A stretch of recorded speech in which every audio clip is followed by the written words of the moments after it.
Are you really ready to hear this? The ugly truth about being a psychiatric nurse practitioner, part 2. If you are, let's go. So at the end of this video, you'll learn 5 different challenges that we psychiatric nurse practitioners face. 2, you learn how to handle the situation and the challenge that you're going to be faced with. And 3, so that you can be better prepared to handle the situation when it does come up for you.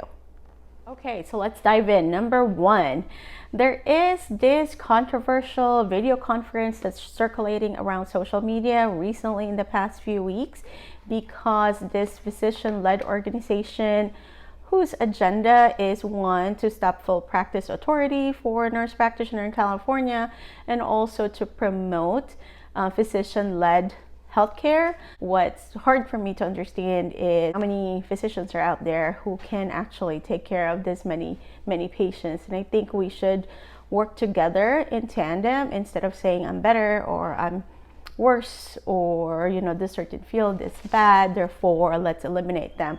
I mean, nurse practitioners already here for about 50 years. Medicine had been here for a lot longer than that, but we're here to help and support and not to be in competition with anybody. And of course, our goal is also patient safety. So I'm hoping that we can work together to take care of the whole community, and of course find different ways to improve quality of care in healthcare.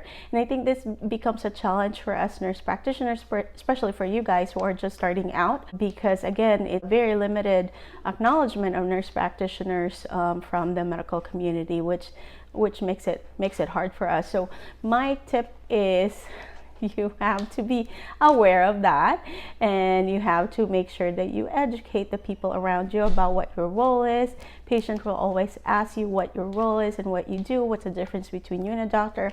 I always say that I am not a doctor. I do not say that I am like a doctor, because I am not. And I think that's what you guys need to remember. We are always trying to say, hey, we're equal. I think yes, we do pretty much the same thing, but MDs are MDs. We don't have doctorate. I mean, some of us may do with the DNP. I don't. So I tell my patient, I'm not a doctor. We're different. We have a different path of studying. I learned through the nursing model. They learned through the medical model. They've got many years of education. I've got many years of nursing experience, and so that's something that you would just have to explain and be ready to explain and educate patients and people around you. So as a psychiatric nurse practitioner, we have a big responsibility, not only to the patient but also to the community, and this is the number 2 ugly truth or reality about being a psychiatric nurse practitioner. So when a patient comes to our clinic, it's usually an evaluation for a psychiatric disorder, right? And at every visit, we evaluate for risk assessments, like, are you having thoughts of killing yourself? Are you having thoughts of killing other people? Any urges to do that? Any plans? So these are the things that we usually evaluate at every single visit.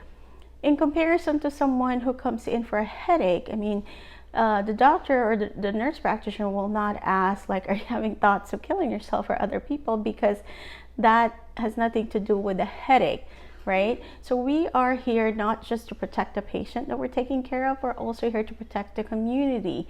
So that is a big responsibility for us. In order for you to handle that is, 1, you really need to learn and be comfortable with asking the right questions so that you can evaluate the patient's risk for homicide, for suicide, and whether their symptoms of either hallucination, solution may put them at risk for hurting someone else or hurting themselves. And one of the best things to do that is be comfortable with your assessment questions, and 2, be able to reflect that into your documentation. Number 3, it goes to really in-depth documentation. I've always been told that I document like I am telling a story, or it's like a novena. And it is because it's a psychiatric evaluation and it's psychiatric follow-up, and you want to be able to make sure that you have documented what you evaluated, right? And I usually have a separate risk assessments in all my evaluation, which is stating, whether I think the patient is high risk for suicide, low risk, moderate risk for suicide. And these are the reasons why I think the patient is high risk or moderate risk. And these are the reasons why I think the patient does not meet current 5150 criteria. In California, we call it 5150. It's a legal hold, it's commitment in other states. So I create that simple kind of documentation as to the evaluation of suicide risk and homicide risk of patients, and I'm going to actually write it down on the description below as to like a generic documentation that I use in terms of suicide or homicide risk assessment. So it's really important that you document, because as nurses we know that if you didn't document, it didn't happen. So it's really important that you have a pretty good documentation of your psychiatric evaluation. Number 4, as psychiatric providers, we use high risk, potent psychiatric medications, right? Why did I say that? I said that because all of the medications that we use affect the brain, and the brain affects everything in our body. So the way we think, the way we act, the way we speak, the way we understand things, it's the brain, right? So it's really important that we know what medications we're giving, what it does, what's the mechanism of action. So we should be experts in these medications, right? And you should know, so you should always look at literatures, get updates on drug-drug interactions, make sure you have an app. I have an Hippocrates app.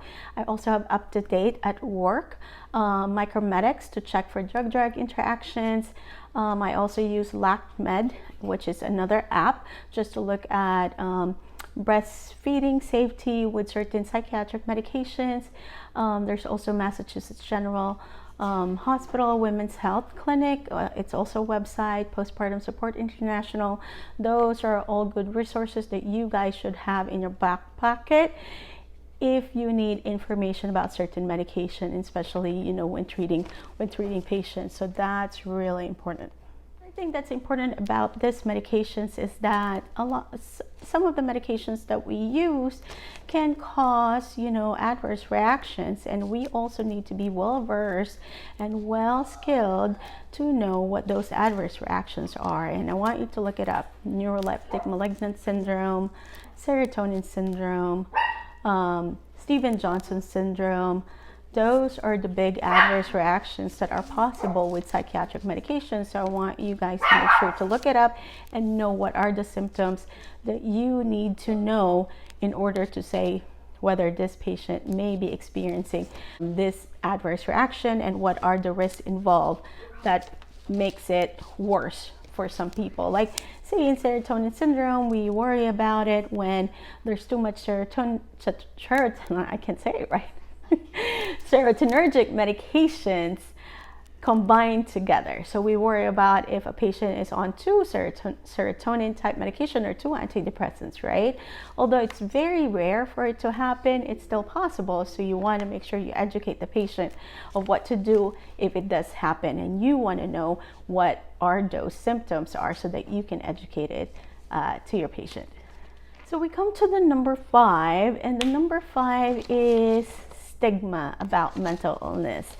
So it is so hard and it's challenging for us to be able to treat and help patients when they themselves or even their family have some stigma about mental illness. I've had patients come to me that and tell me, I know I need to take this medication, I know I need to do therapy, but my parents do not think so. My parents think that I'm just making this up. And it's very sad because, there is already a preconceived notion that, mental illness is not real. It's all in your head and you can just snap out of it.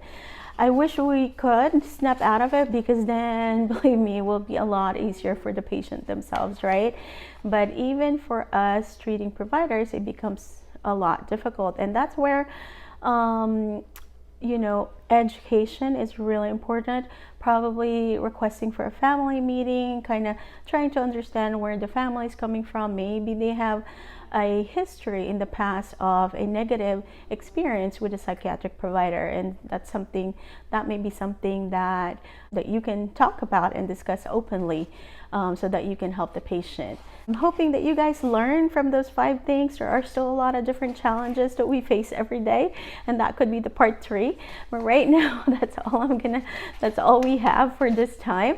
And I hope that you learn from it, and so that you can better prepare yourself about the challenges that we face as psychiatric nurse practitioners, so that you can handle the situation that comes your way.